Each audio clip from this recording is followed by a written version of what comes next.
Constructing your life is about much more than just building a bank account. Each week, join real estate entrepreneur and mindset coach Austin Linney as he interviews guests who are constructing their dream lives and impacting the world around them on a daily basis. If you're an entrepreneur or wanting to start a business, or you just want to hear motivating stories of how others have overcome the odds, you are in the right place. And now for your host, Austin Linney. What are we doing anyway? Guys, Construct Your Life is back. Sorry, we called Omar in the beginning because he doesn't even know what we're doing. Guys, look who it is. Guys, it's been a while since we've updated it. And when in Austin years, it might as well have been 10 years. Might as well been. So the last time that we talked was somewhere early spring. So it's been 6 months. So we wanted to come on. Guys, you've listened to a couple of these. Omar comes on. We chat, we update our lives, and Omar kind of grills me on what's going on.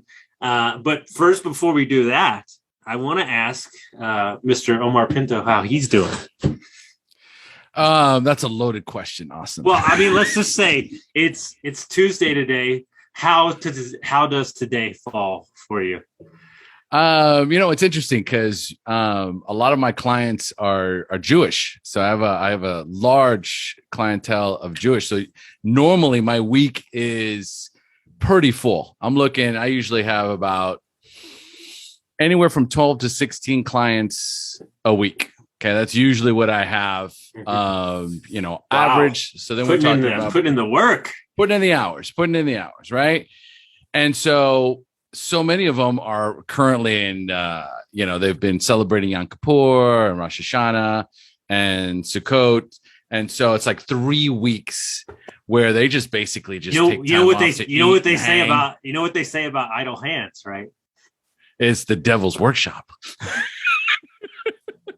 Or it's a giant buffet, but here's the interesting thing, because I do go into a little bit of a fear just for being human, right? It's like, oh my God, I'm like, literally, I'm like down to 10 clients, maybe. Like if I were to, I don't even want to count. I don't even want to look. It might be under, and you a year ago would have prayed for the 10 clients. Oh my God. 10 clients would have been, So here's the deal. There's a gap between the reality of the situation that we're in and currently the past version of who we are that leads between the idle hands create this whole cycle in the brain of self-talk. It does, and it's a great topic. It's a great topic because what happens is it forces me to ground myself. Okay, and here's the thing: I didn't get that perspective either. It's been so long since I didn't have a full roster, since I didn't have a full week of clients. I can't even remember, but it hasn't been that long. It's been maybe a year and a half since I was in a position where I was like, I would love to have 10 clients. I have something for you. New levels equal new devils. Okay, expand. So every time, so here's the issue that I see between my clients and people that are just getting started out in real estate is that you act like a millionaire or a billionaire doesn't have problems. No. Everybody has problems. The fact that you don't think you're going to have problems is actually your problem. And so every time when you become a better version of yourself, you're more adapt to handle the problem. So a millionaire or billionaire might not affect them the same way, but they still have employees. They still lose money. They still have issues. And the fact that you don't think there's going to be problems is the bigger issue. Right. And I relate this to this. Okay. And I said this and I haven't released it yet, but I wrote it. And I'm not ready. I need to reword it before I offend some people. But my comment was everybody sees me get up in the morning and they see my consistency and they see how I do it. And this is the number one question I get. What time do you go to bed? It's the wrong question. You need to ask me this. What drives you so much and what sets your soul on fire so much that you're able to get up with intention and purpose every day that way? You're asking a fisherman how the fish tastes, and you're not asking him how he caught so many fish. That's a great question. That's a great question. What's Jay-Z So what? said, Jay-Z said this. You're falling in love and emulating the results instead of falling in love and emulating the process. I talk about that all the time. It's super, and it's just a reminder, not just for the people that I'm talking to or my clients, but we're in a society that is completely driven by results. So if the results are not there, then the process becomes irrelevant, or it could be even a handicap at that point. Oh, I must be doing something wrong because I'm not getting the results that I want, versus, oh, I need some time to reflect on what it is that's going on right now in my life, because there's an opportunity that's being presented to me and I'm not paying attention. And so even right now, like I've been doing like some, because I have time, I do a lot more meditation. Okay. So my meditation practice goes from like rushing it. Okay. I'm going to do a 15-minute meditation, 20-minute meditation. I'll do an hour meditation now in the morning. Oof. And so I'll do a few guided ones. And then I'm like, all right, I'm ready to listen. Okay. So I know you're trying to show me something. I'm not quite sure what it is. Maybe I'm afraid to see something. Am I afraid to see something? Okay. What am I unwilling to see? Right. And it's always like, even when I say that, I get like a little kind of like the hairs on the back of my head start to stand up, right? Because I start to feel this sort of like, maybe I don't want to know. Maybe I don't want to know what I don't know. Okay. Because uncertainty is, such a terrifying thing for so many people. And what I don't know, I might not like. Right. But ultimately, whether I like it or not, it's coming. Right. It's coming. So why not just get this out of the way? Just show me what it is. And you know what she showed me, and I always say it's a she, right? I've done so much ayahuasca that, I don't connect with a male god anymore. Sure. I was like, who would want to? We're crazy. I go, okay. So mama, show me, right? I'm not seeing something, right? And she's like, how about you just relax? Well, that's what it was. Message. She goes, why don't you just relax? Okay. I could get that message every day and it would be appropriate, because there is this concept that we keep talking about, and we just talked about it yesterday, is this understanding that the moment that you succeed, that things outside of you are the answer or what you can control, is the moment that you lose the game. And the moment that understanding that at the end of the day, somebody asked me yesterday, like, what drives you? What is like, serious the thing is like, I just want to see you as a human, meaning who's ever in front of me, a friend, somebody in recovery. I just want to see you understand that you were put on this earth for some reason. And the more that you run from that reason, the more that you will be unhappy with what you have in front of you. The more that you take time, stop for 2 seconds, clear out the cobwebs, identify what it is that you do best, which could be whatever you want. Then you become that version of yourself that you're looking for, that really, to be honest with you, is probably closer than you actually think. But you have to let go of what you think you should be, or what the society or mom or dad should be. And it's interesting because I interviewed this very successful entrepreneur who created an app where moms and dads can journal their journey with their kids. And, we got to talking about dads and, about 45 minutes talking about family and my situation. And he messaged me afterwards and he said, I want to send you this gift and I want to send you the song. And basically the song says, send the text, sing the song, send the message till you can't. You'll always wish until you can't. And he goes, I would implore you to take some time and remove past whatever, problems you have with your father and make the effort. And in the same vein, in the same week, I interviewed it with an amazing friend, Angelo Cisco, and he said the problem with men, especially when it comes to their parents, is they've never reached the second level of their relationship. they're still the 17-year-old, the 16-year-old. They've never made peace that they're now the adult, and they're an adult. And so yesterday I had a 30-minute conversation with my father that was probably one of the better ones that we've had in a long time. And we both said that, like, you know, I'm not 17 anymore, and you're almost 40. And he goes, you don't have to validate anything to me. And I said, not only do I not have to validate to you, I basically don't give a shit what you think. I'm doing my own thing. And he goes, fucking awesome. But I tell you what I realized in the last couple months. I realized that my dad was the first entrepreneur that I ever saw. Oh. Even though he wasn't selling it during my younger years because he loved college. But I realized that he's taught me more than I ever known because I refuse to see it. We throw the baby out with the bathwater. We reject whatever we reject about someone that hurt us. We just reject it all. And we do the same thing to ourselves.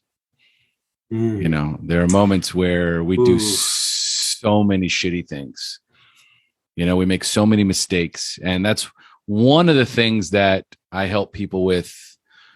Probably one of the things that I do the most is this idea of forgiving yourself, because it is so painful. The shame, there's so much shame attached to so many different moments in your life where you utterly failed. I mean, epic mistakes and catastrophes and regrets, things that you've done where you've hurt yourself and hurt others that at some point feel as though they're unredeemable. And so here's what happens. The interesting thing that happens is you'll either self-sabotage into such a desperate pit of despair, all right, that you're forced to climb your way out of it, or you snap out of it and you're like, I can't live this way anymore. And anyone that's listening to this knows, because everyone has a different, I can't live this way anymore. And then you just start to grind.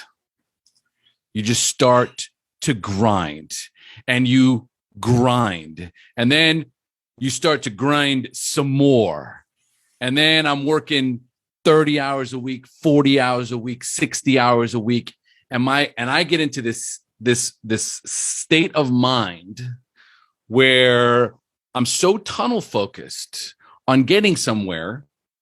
Many of us don't know where that is, but we decide that I'm going to grind, because if I don't grind, if I don't move, if I don't produce, if I'm not productive, then idle time is the devil's workshop, right? I'll slip. There's this fear of slipping backwards, right? So I'm pulling myself. I'm just like, I got to grind. I got to work. I got to make it happen. I got to do it, right? I got to work out. I got to eat right. I got to do this. I got to do personal development, right? And then what happens is this: you get to a point where you're just spent. You're just physically exhausted from all the grinding and all the working. And you find yourself somewhere with a lot of success at some point, okay? Because grinding equals success, okay? Don't kid yourself, folks.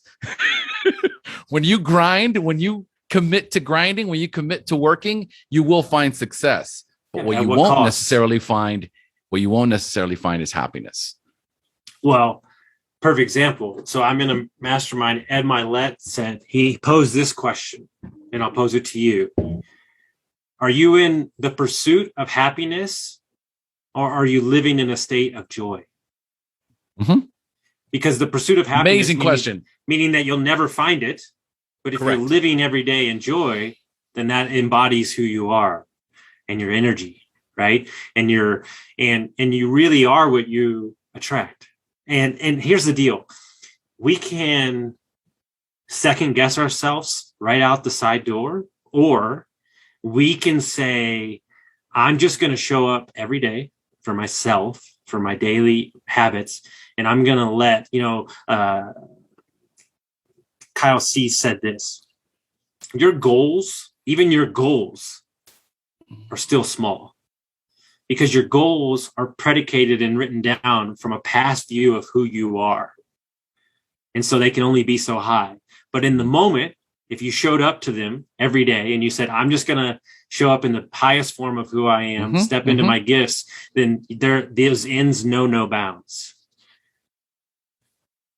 It's incredible how the dramatic effect that happens, and when you kind of reach that point where you realize that nothing that I have done is making me happy, then, this is where I introduced this topic of foreboding joy.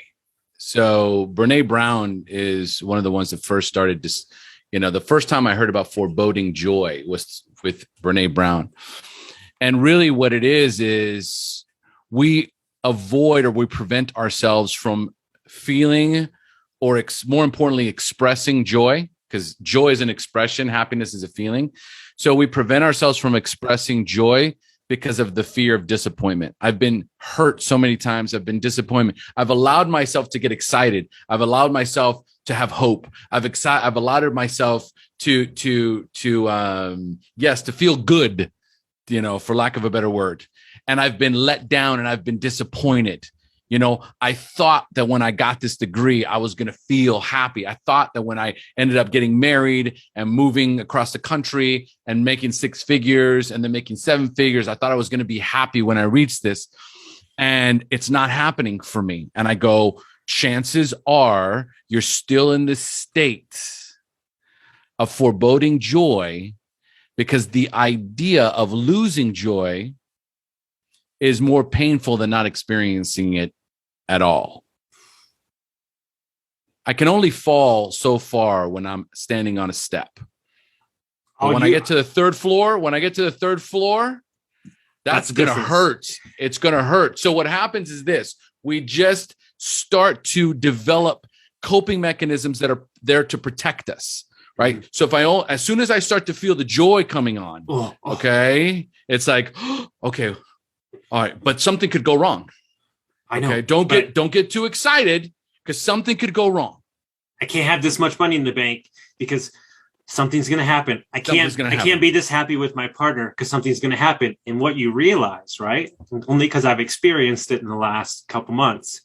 When you start winning, when you start making money, the reaction towards the winning or the reaction towards losing weight becomes like, yeah, I knew it.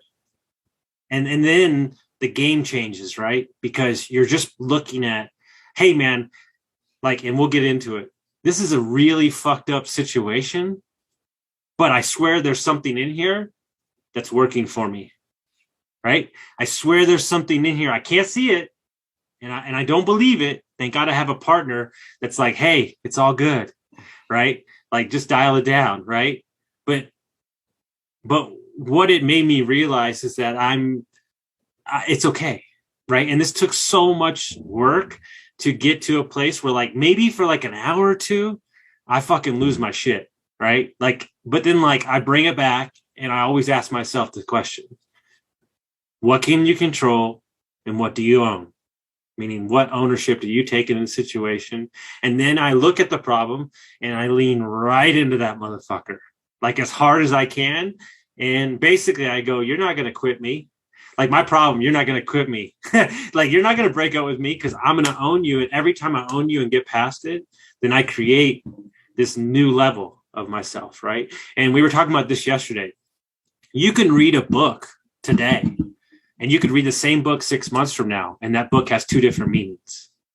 Oh, absolutely. Isn't that life though? Yes, absolutely. And I've read The Alchemist 5 times. Yeah. I'm on my second through on 2 different books and they're totally different. Yes. Okay. And it's usually that used to be my go-to book when I was jammed. Yeah. Okay. Because it's a fable. Okay. But it has such great messaging that it pulls me into another dimension. As I'm reading it, these ideas start to spark. Right. And so, one of the big things that I got out of this experience right now where I've had to force to slow down is when I go into my deep meditations and I'm one of the questions is always for me, what is this here to show me? What is this here to teach me? What is this here to show me? What is this here to teach me? So when someone's jammed, somebody's stuck, I go, okay, well, let's start first with breathing. So let's close your eyes, deep breath. Take 3 deep breaths. Bring down the energy, bring down the intensity.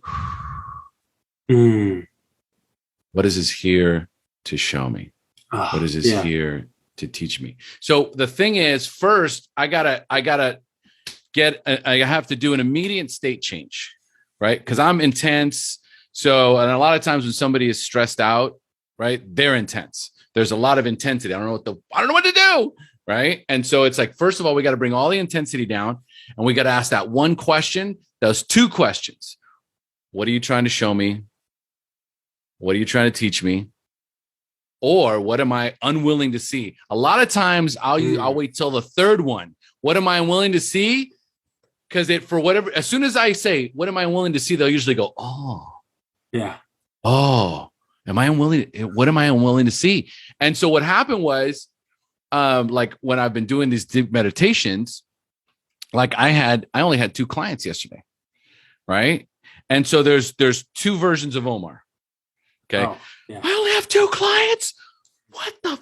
Okay. Panic. Okay. And then the other version, right? It's like, what are you here to teach me? And that's when she said, relax. You have 4 or 5 clients in a day, and then you're praying to me going, Mama, help me. 5 clients is too much. I can't take that many. It's like, right? So it's never enough for you, right? It's either too much or too little, or whatever, you know what I mean? And hold on. And she says, and she goes, okay, here's my question to you. I'm in a meditation. She's like, here's my question to you. What are you going to do with the extra time? And don't say work. Yeah. Right? She said, don't say work. And I go, I'm pretty sure my wife's got the morning free. How about you make breakfast with your wife, take a walk with the dogs. How dare you? Enjoy your family. How about you use the word enjoy that you're always coaching your clients about, the foreboding joy shit that you're currently doing right now? Okay. Why don't you go and enjoy yourself? Okay. You've been talking about you need to drop off the car to go get the oil change and all that stuff. You don't have time. Looks like you have some time, right? Drop off the car, come back, and buddy, I had an amazing day yesterday where my focus was on joy. So I went out and I'm like, honey, how about we make breakfast together and take the dogs for a walk and like spend some time? Oh my God. We ended up having a really deep hour-long conversation. And as I was sitting at the kitchen table, I'm like, oh, wow, look at this opportunity that just presented itself where I could be here 100% present for my wife, where I'm not, honey, I got to call, right? We got to cut this short, right? Well, we got to jam and eat breakfast real quick because she's got calls and I got calls, right? Here's a beautiful opportunity that just presented itself for you to enjoy this time that you have earned, which is another big word, okay? Which is earn it. Did you earn it? Did I earn it? Right? And there's nothing wrong with earning it. As a matter of fact, the only way that you appreciate what you truly have is when you have earned it. And this is just proof. My own proof is the only time I truly can sit and fuck off and watch Netflix and, spend a couple hours with my wife or go walking or go hiking is when I look back at my week and I know I did it. Like I killed my week. I earned my weekend. Mm-hmm. And a lot of times what happens is this, I killed my week, right? How do I get ready for the next week? I spent the weekend ruminating about what I did or didn't do the week before and start thinking about what I can accomplish in the following week instead of taking that beautiful pause that's been presented to me, which is time and space to enjoy. And that's not really cultivated enough. And so right now what the message is, you've got some time, enjoy yourself.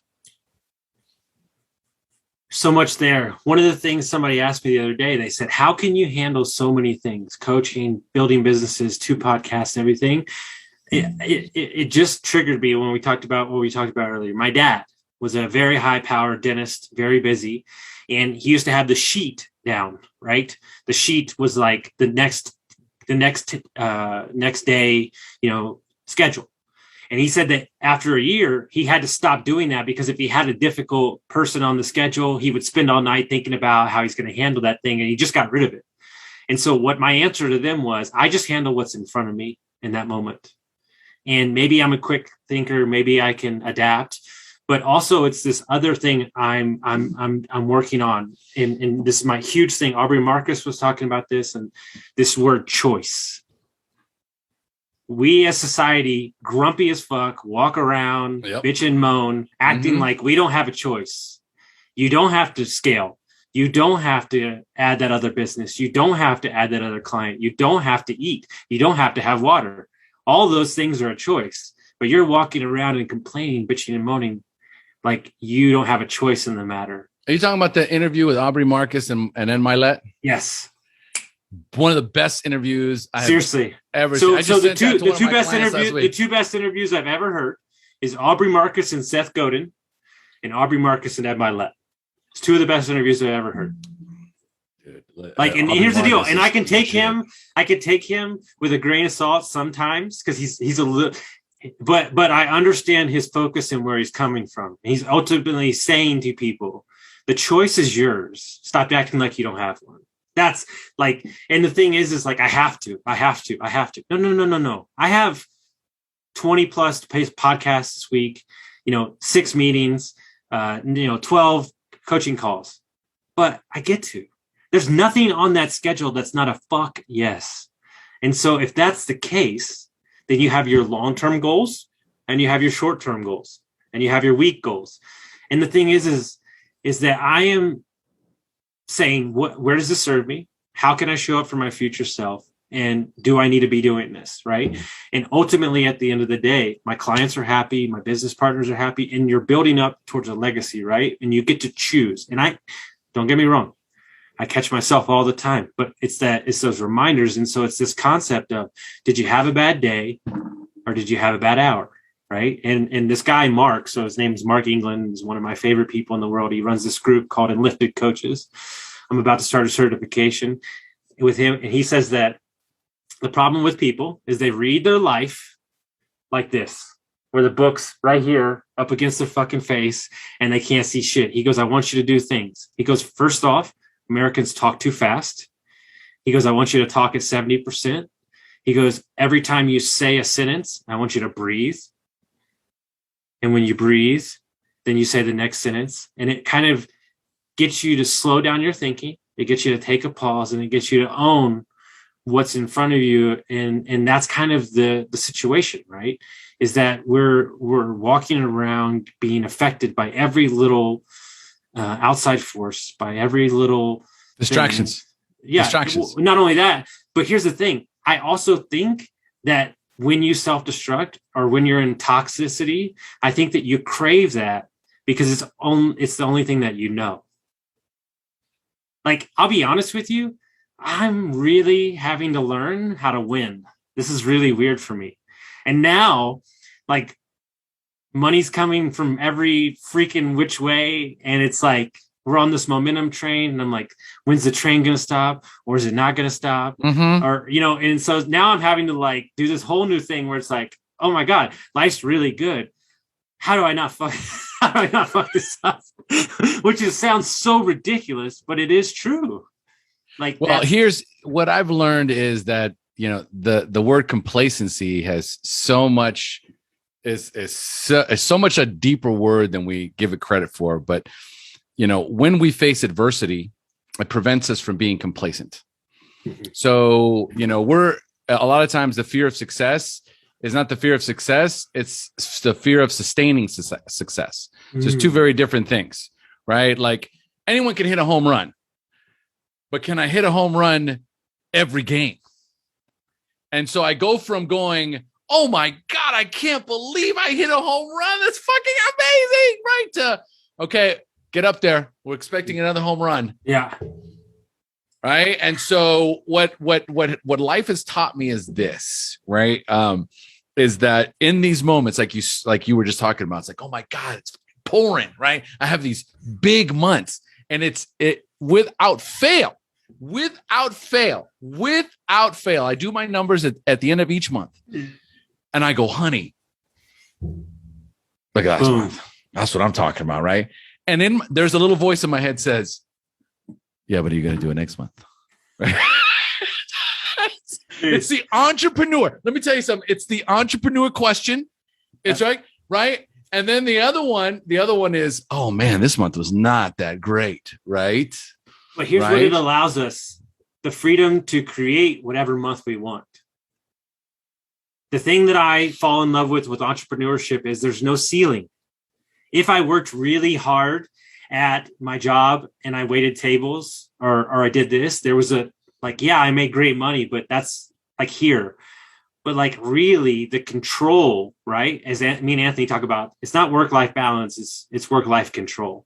So it's control of income, right? It's control of schedule, it's control of, there's no ceiling. I think that ultimately, don't you love the fact that if Omar's feeling it, right? Like if he's feeling it and he wants to double down, you could take those 12 clients to 18 clients and you could add on that much revenue. Like the freedom in that, I don't know if you can put a price tag on having that flexibility in your life. You're absolutely right. You're absolutely right. There is time in my week for more, right? I choose, right? And I got to tell you that impact when I was listening to that interview with Ed Milet and Aubrey Marcus, right? And it was like, I remember when I would have to go see my mom every 2 weeks. Okay. So it was on the calendar every 2 weeks because I had my daughter every 2 weeks.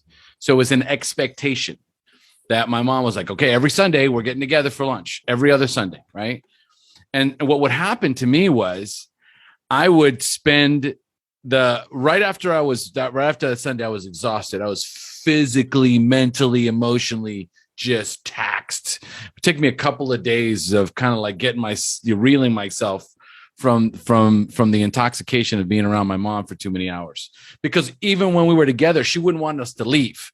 So she would be like, okay, so let's have lunch and now let's play Parcheesi or let's play Rummy Q or let's play Canasta. Okay. Hour-long games. Like she's just dragging it along. There was no I felt trapped. And then I would finally get my bearings. I oh, okay. Okay, that's over with. Oof. By Tuesday, I'm good. Right. The following weekend comes where I'm not with my mom, but I'm already thinking, oh my God, next weekend I could spend Sunday with my mom. Right. I would be ruining my whole weekend. Here's me.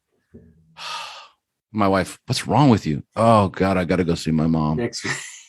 And she's like, but honey, you don't have to. Yeah, I do. I got to go see my mom. Mm-hmm. I got to see her. Okay. Right. Because of this, and that. She goes, but I know you think you do, but you don't.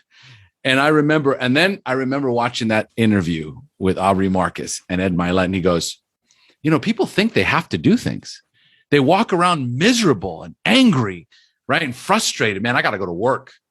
I got to get up tomorrow. I got to get up early tomorrow and I got to go to the gym. And then after the gym, I got to get home. Right. And I got to drop the kids off at school. And then I got to get to the office and I got to do this.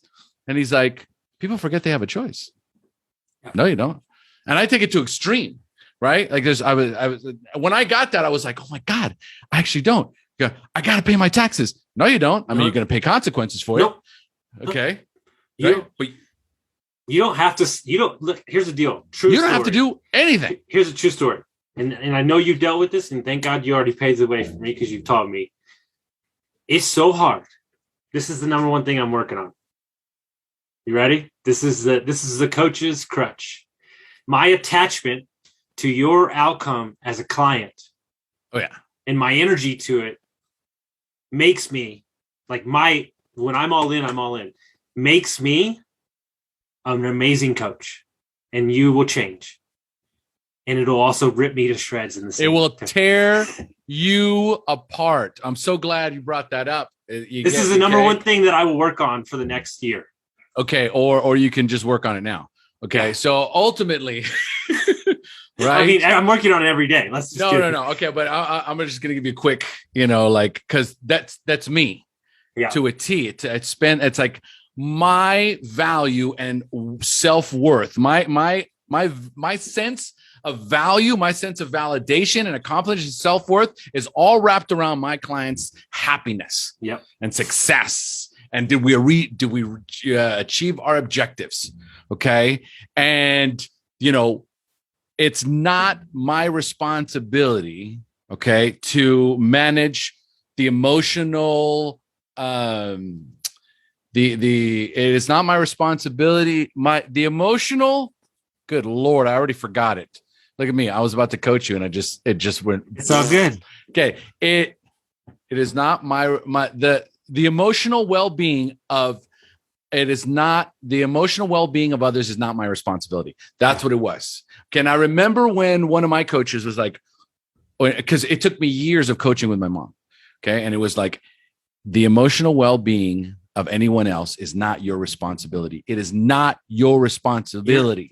Their problems are not your problems. Their problems are not. If they're coming to you, it is for guidance. It is their choice whether or not they want to do the work, okay, and follow the suggestions, okay, and it's not your responsibility. And 90. Let me ask you this too: 90% of the time, the thing that they think they're coming to me for, we go 180 degrees the opposite direction. Oh my God. That used to be the case. Yeah. But here's one of the things that I've learned when it comes to this, right? When I unpack this further, one of the things that I coach people on is the drama triangle. Okay. And there's 3 roles in the drama triangle, which is victim, persecutor / aggressor, and the rescuer / hero. So in any codependent drama triangle or toxic relationship, okay, you will be playing one or all of those roles at some point, and the person that you are in the relationship will play one of the multiple of those roles. So with my mother and I, okay, she slipped right into the victim role, okay, and I slipped into the hero rescuer role, okay. So when that happens, okay, if my mother is not happy, I was feeling responsible. When my mother was depressed, when my mother was sick, when something was wrong with my mom, okay, I felt horrible. What do I have to do? I had to stop my entire life to take her to the hospital, take her to the doctor, to go sit with her, to whatever the case may be, right? And it was never good enough. I could never spend enough time with her. It was never enough. And so there was this deep sort of subconscious sense of being a failure. Like it was just this constant, like I couldn't put my finger on it, right? But ultimately what happened is I had taken on this role as the rescuer, because this is what the role I took on very early on in my childhood, because I saw my father as the aggressor persecutor, my mother as the victim. I got to save her. And so what happened was that just pushed out into the world. And when I was unable to save my mother, then I was trying to redeem myself through saving others. Okay. I can't tell you how many women I got involved with that were just absolute train wrecks. Okay. And immediately the more of a mess they were, the more I was like, I am here. Right. Oh, it's always some kind of drama, and I'm the listener, and I'm there, and I'm trying to save them. Okay. And it took me many years to figure out this. I got into the coaching business. Okay. And I'd be in there working with my clients, and they'd be having marital problems. They'd be having financial struggles. And I am racking my brains, right? Like we're doing the coaching, right? And there's a system. There is a very systematic way that I coach people. One of them is working them through this particular aspect, which is the drama triangle. The other one is the 6 human needs. I take them through 6 human needs with Tony Robbins, right? I do values and character traits. Okay. It's 3 exercises, very basic, but it tells me everything I need to know about my client. Okay. And when they refuse to do that work, right, they'll show up to the call and I go, did you do your homework? Oh man, I was so busy this week, and oh, you won't believe what happened. And then this happened and that happened. And then I find the whole hour is me trying to figure out how to help them get out of this fucking pit that they continue to dig themselves into. Right. And I'm over there trying to pull them out. Okay. And it was like, I remember at some point, I remember I was one of the people that I was coaching, right? And she was also coach. She is a coach, right? So, we had a trade. Okay. So I was coaching her and she was coaching me. Right. And she goes, I understand why you're so frustrated with me. And I go, why? Because you can't save me. Boom. That statement landed like a brick house landed on top of me. I'm like, God, I'm still doing it. So, and then here's the beautiful thing about personal development. When it lands, boom, and you recognize the belief, you can't unsee system, the matrix. No, and it just goes. It's like this hard. It's Top Gun. Okay, I'm gonna pull the brakes, and they're gonna fly right past me. You know what he said to me this statement. He said this statement, and literally like stopped the car. Your need to be the hero for your clients is victimhood still. Bam, let it land. Your need to be the hero for your client is still victimhood. I was like, fuck me. You just literally blew up my entire world. Austin, suggestion. So Google the drama triangle. I will. So hear me out. We believe this. These guys, these group of coaches, I've interviewed all of them on the podcast. We believe that the actual crutch in society is not drugs and alcohol, is not porn, is not addiction to work. We believe that it's victimhood. It's victimization. Mm-hmm. Oh, yeah. Oh, there's no question. Because here, from that place, from the place of the victim, there is no growth. Zero. You cannot create. Zero. You cannot grow. Create shit. You can't do anything. Nothing. It doesn't even exist. So here's the deal. There is blame and justification and excuses and complaining and narcissism. With the client, the number one thing that you do is try to remove him from that space, because we can't even create goals at all until we get you out of that space. And let me tell you something, the energy I'm talking with this other great coach in LA. He goes, I used to help people who had addictions and everything, and I had to stop doing it because I don't have the energy to pull. Are you sure that wasn't me? I don't have. Are you sure that wasn't me? Because that's why I left. But what he's doing now is he's coaching coaches, because at least they get it on some level. Yeah. And let me be honest with you guys, anybody that's listening there, I'm going to tell you right now, because I lived it for 20 years and it's my specialty. But going in a bunker with somebody, putting on your fucking snake boots and your fucking machete and going in and pulling some out of victimhood is the most arduous, energy-ridden project you will ever endeavor. Because everything is a fucking problem. Everything is an obstacle. Everything is a fucking nightmare. And you're complaining and complaining and complaining. And to be honest with you, it's exhausting. And if that is you right now, button it the fuck up and figure it out, because people don't even want to be around it. It's just. No, you're wrong. You're absolutely wrong. No, actually, absolutely wrong. Pardon me. They have their own community of victimhood. Yeah. No, because if you go back to the triangle, mm-hmm. Pardon me. Let me rephrase that. We don't want to be around it. Right. Exactly. Because let me assure you, okay, for every victim, there is a rescuer. Okay. Or there is either a rescuer or an aggressor. Okay. Love it. Victim loves to be in that role. Yeah. It has the aggressor, so it can constantly be complaining to the rescuer about how horrible their life is. And then the rescuer is like, why don't you just leave? You should just leave them. But I can't. And so you just spend days, weeks, years listening to the same. I think you'll do what I do. If we had the same conversation for more than 2 months with a coaching client, I'll give them 1 week. I said, either the narrative changes or I'm walking away. Oh no, I got a better one. Here's what I do. I go, so we can either do one of two things. I can either be your therapist or I can be your coach. Now, if I'm your therapist, it's going to benefit me more financially because I could drag this on for years. Okay. We've had the same conversation the 3 last calls.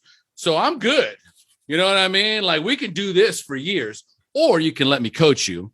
Okay. And we can be done in about 8 weeks. Okay. But here's the thing. Right now, the focus is not on you.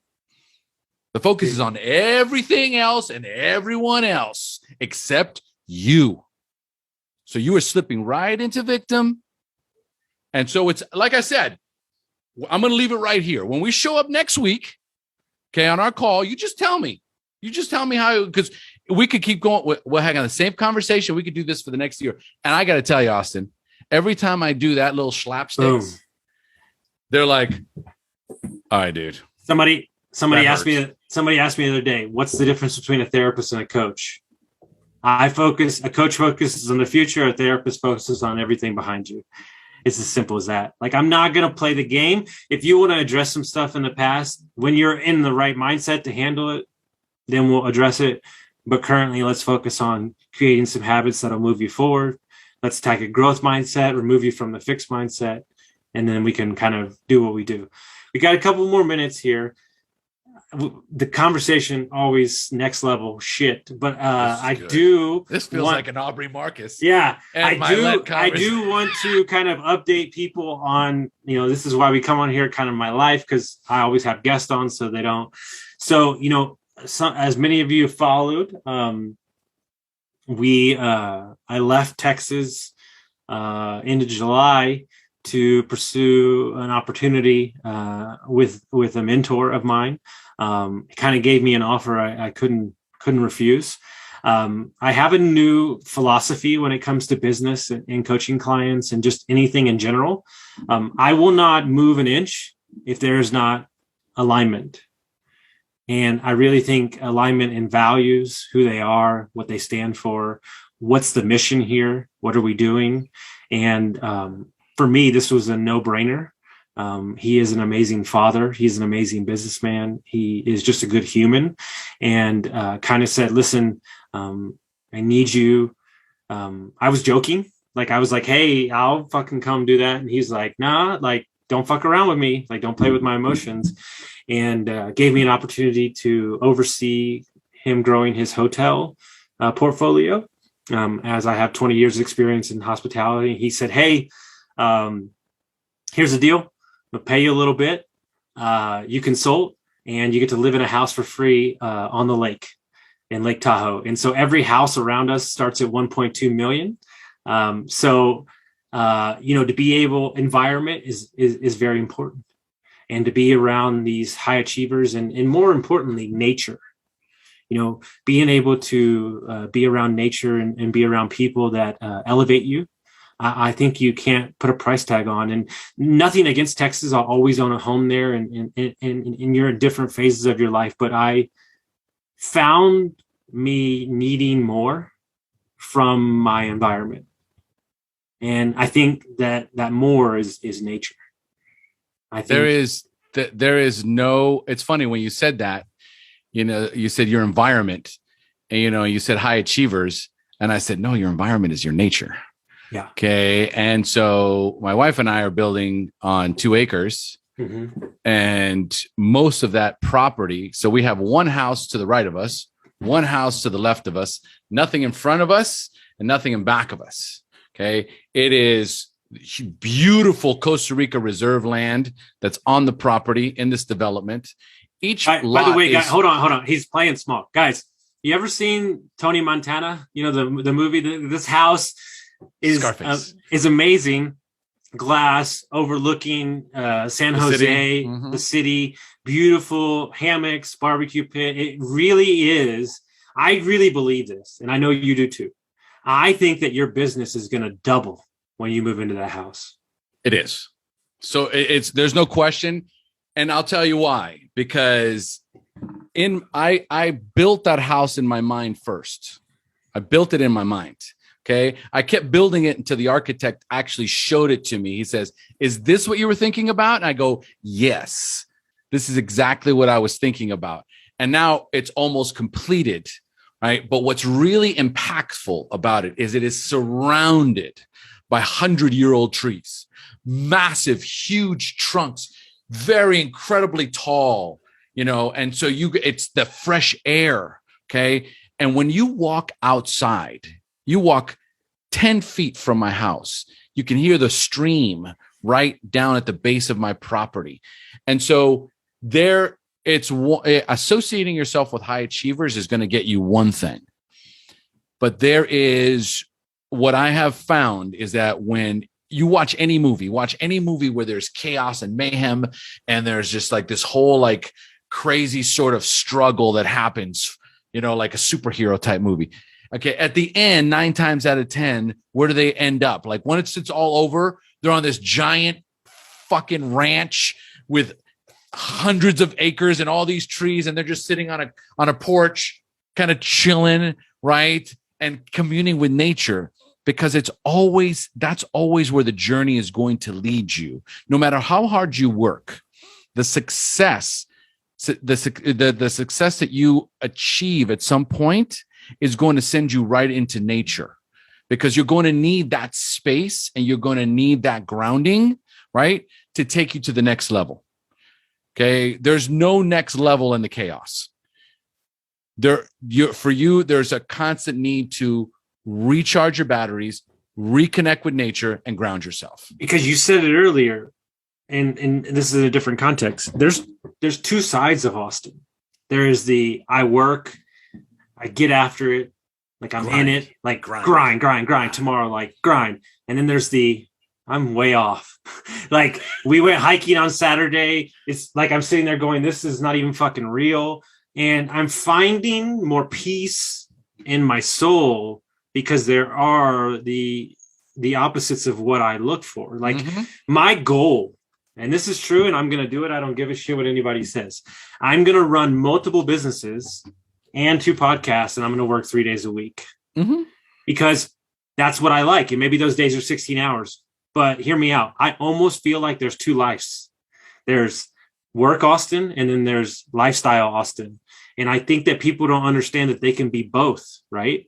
And my big thing is like, when you set so much separation between like, no, it only has to be this way. I only do this at this time. Well, that's not how it works. Like, when I'm down there in Costa Rica with you, I'm looking at property, right? Because it makes me excited and it kind of visions out. And like, you have to see it, feel it, taste it. One of the guys said, you have to put it in your hand before you put it in your, you have to put it in your mind before you put it in your hand. And like at the end of the day, the best coaching session I ever had was the day that I was in Costa Rica coaching all day, because I was where I wanted to be. I was who, and I don't think enough people give themselves, they remove that from, instead of giving them what they need, right? Like you got to give yourself what you need and understand that thing over there may not be directly correlated to the thing that you're after, but it might give you what you need to go get after the thing that you're after, right? Like perfect example, I have coaching clients that really hate cold calling, but they feel really accomplished when they cold call. So the cold calling makes them feel good about their business and the direction, so they show up in better parts of their life. It's not always about the thing that's in front of you. It's about what is the thing that fills you up to get you to move forward in the thing that you want. And there's kind of like a lot of double talk in there. I think people understand that you have to give yourself what you need to be who you need to be. And that's nature, environment, so many things. What you're describing right there is one word: balance. That's essential. And we don't have it. That's it. When we're stuck, when we're unhappy, when we're miserable, it's because there's not enough balance in our lives. And also people assume that balance means equal balance. No, balance means the ability to compartmentalize your day and your week and your month. And until you're able to separate yourself and be present in each one of those areas, you will not feel that balance. You will constantly be feeling off balance, because when you're having fun and enjoying the weekend, or trying to have fun and enjoying your weekend, you're thinking about work. And when you're at work, you're thinking about, oh my God, I can't wait for the weekend. You're never quite present, okay? Because you haven't really grasped the idea of duality. Duality exists. There is good, there is bad, there is light, there is dark. Okay. There is work and there is enjoyment. There is, grinding and there's relaxation. Okay. So, this is what is really what's called upon for people that are constant overachievers. And there's this sense of well-being that has escaped them. And it's because they don't have balance. And so learning that balance becomes some work. And at the end of the day, understand for everybody that's listening out here as we wrap this up, it's a constant, continual growth, 1% better every day. You're not going to get to a place where you go, I'm good. Never. I can just do it. It doesn't exist. And if you did, you wouldn't feel fulfilled. You would kill yourself. And let me assure you, you would be so bored out of your mind if you could predict everything. Okay. So I'm also convinced that part of the journey, right, and is the struggle. Okay. So there's going to be moments where you're just crushing it. Things are flowing and it's incredible. And if it lasts too long, then when that part where, a little discomfort comes in or a lot of discomfort comes in, oh my God, I forgot how to deal with shit because things were going so well. So there's this really beautiful sort of thing that, like, even in this moment right now where I'm embracing it, going, oh, here's one of those moments where I'm forced to recognize that there's always going to be an ebb and flow. There's always going to be lean months and there's always going to be fat months. Okay. And so if I embrace and accept that, then my attitude is going to dictate everything. Okay. My attitude is going to be like, okay, what can I do with this time right here that is the most effective and that I will enjoy the most? And once that happens, sky's the limit, baby, because there is no fear. It's coming one way or another. It's coming. That's right. Guys, me and Omar are going to try to be more consistent about this. He's really busy. He kind of big times me a lot. So. But amazing. Because we've got 2 interviews this week, right? Yeah, we got 2.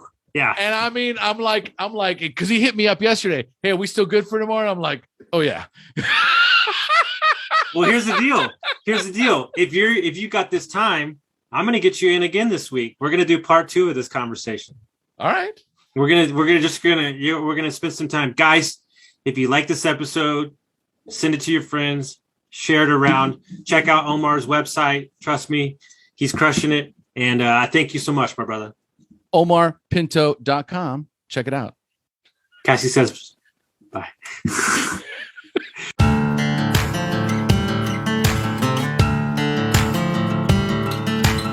Thank you for listening to Construct Your Life with Austin Linney. If you enjoyed this episode, be sure to rate, review, subscribe, and pay it forward by sharing with a friend. Most importantly, take this opportunity to start constructing your life by taking immediate action on what you learned. For show notes, resources, and more information on one-on-one coaching with Austin, visit constructyourlifepodcast.com.